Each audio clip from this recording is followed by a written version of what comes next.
ចង់បែឬបញ្ចប់បងមិនខត់ពុំងៀនឡើយសូមតែម្យ៉ាងមេត្តាចូលត្រានត្រយកុំយកបងជាឆ្លើយជន់ភ្លីបេះដូងភាំងក្តីជប់យកលេងមកបញ្ឈឺមិនចង់លឺមិនចង់យល់ទុកឲ្យបងស្ងប់ចិត្តផងនេះ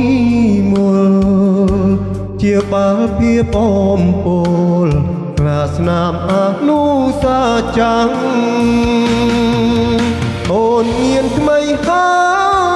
យនិចក្រានត្រយនៅចុងពីចោតថើបបត់ពុំងីសាវាឲ្យស្រីក្រមចិត្តមាននេះយ៉ាងណាទៅស្រងវមិត្តបើបងធំពិតបងទេជាអ្នកដើរចេញ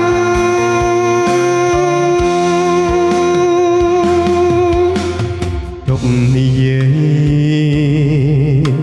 ជប់រំលឹកបើនៅគិតរឹត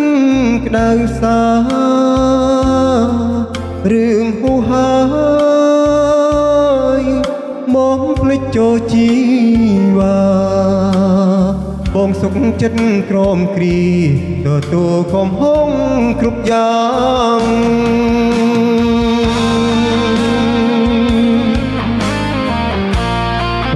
អរគុណច្រើនបងប្អូនអរគុណបានចូលស្ដាប់បទចម្រៀងខ្ញុំបាទអរគុណ